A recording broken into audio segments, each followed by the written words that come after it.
राधे राधे दोस्तों, आज की वीडियो में बात करने वाली हूँ सोमवती अमावस्या के बारे में। जैसे कि आप सबको पता है कि आने वाली 26 मई को दिन सोमवार को सोमवती अमावस्या और वट सावित्री व्रत का संयोग बन रहा है। दोनों व्रत इस वर्ष जो है वो साथ में ही पड़ रहे हैं और ऐसा बहुत कम देखने को मिलता है। इसके साथ ही साथ साल 2025 की ये पहली और आखिरी सोमवती अमावस्या होगी, तो इसका जो विधान है वो बहुत ही शुभ बन रहा है। बहुत ही शुभ संयोग के साथ ये जो व्रत है वो किया जा रहा है।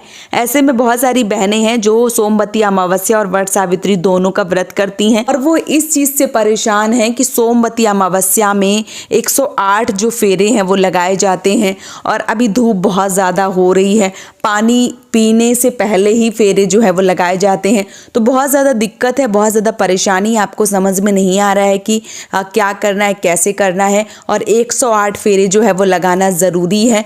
तो इसी टॉपिक पे चलिए बात कर लेते हैं। सबसे पहले क्या 108 फेरे लगाना ज़रूरी है?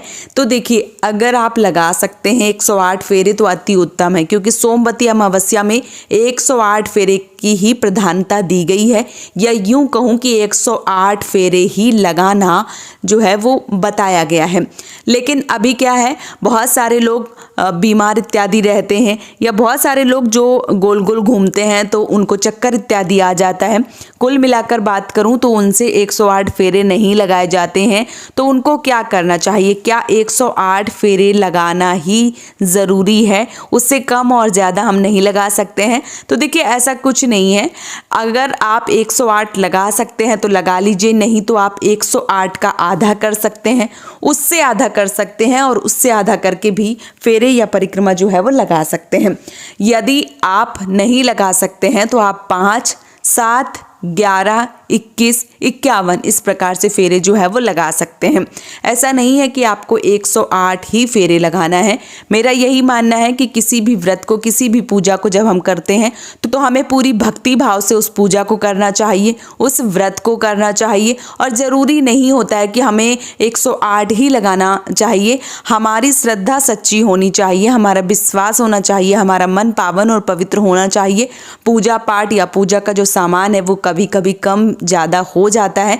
भगवान ऐसा नहीं कहते हैं कि नहीं, आप मेरी वजह से बहुत ज़्यादा दुख लें, ऐसा कुछ नहीं है। भगवान कहते हैं कि आपका मन साफ स्वच्छ होना चाहिए। ज़रूरतमंदों को चीज़ें जो हैं, जो भी दान पुण्य की वो कर सकते हैं, वो आपको ज़रूर करना चाहिए। रह गई पूजा पाठ की और फेरे की, तो जो आपके शरीर के सामर्थ्य के अनुसार है, जितना आपका शरीर सह सकता है, जितना शरीर कर सकता है, उतना आपको करना चाहिए।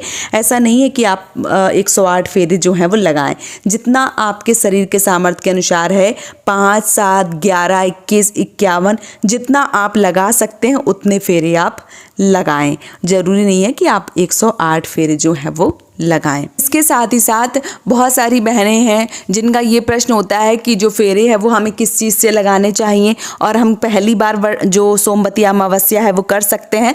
तो बिल्कुल कर सकते हैं, क्योंकि जिस समय 26 तारीख को सोमवती अमावस्या है और जिस दिन वट सावित्री व्रत है, उस दिन किसी भी प्रकार का कोई भी खरमास, मनमास इत्यादि नहीं है। आप नया व्रत शुरू कर सकते हैं, चाहे वो वट सावित्री का हो गया, चाहे वो सोमवती अमावस्या का।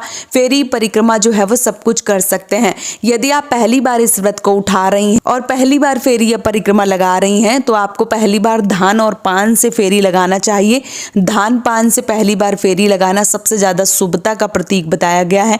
इसके साथ ही साथ अगर आप हर बार फेरी लगाते हैं तो आपको समझ में नहीं आता है, तो किसी भी 2 जोड़े के रूप में फेरी या परिक्रमा लगाए जाते हैं। अब वो जोड़ी के रूप में आप सिक्के ले सकते हैं। सिक्के के साथ ही साथ कोई ऐसी चीज़ जिससे फेरे लगा सकते हैं, जैसे कि मैं आप सबको बता दूं कि जैसे आप श्रृंगार की चीज़ों से अगर फेरी लगाएं तो ये बहुत ज़्यादा शुभ माना जाता है। श्रृंगार की चीज़ों से फेरी लगाना और उस श्रृंगार की चीज़ों को दान करना, ये बहुत ज़्यादा फलदायी बताया गया है, बहुत ही विशेष महत्वपूर्ण रखता है। अगर हम सुहाग की चीज़ों का दान करते हैं और सुहाग की चीज़ों से फेरी लगाते हैं, तो आप एक सिंदूर की छोटी डिबिया बना लीजिए या छोटी पैकेट बना लीजिए। उसमें भले ही आप एक बिंदी, अगर आपका सामर्थ्य अच्छा है, आप अच्छा खासा दान कर सकते हैं, तो बिंदी का 1 पत्ता और सिंदूर का 1 पैकेट, इस प्रकार से लेके आप फेरी जो है वो लगा सकते हैं।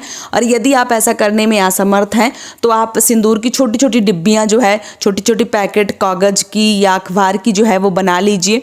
छोटी छोटी पैकेट के ऊपर एक एक बिंदी जो है वो चिपका के, 2 चीज़ें हो गई, एक सिंदूर हो गई और एक बिंदी हो गई, जोड़े के रूप में हो गया।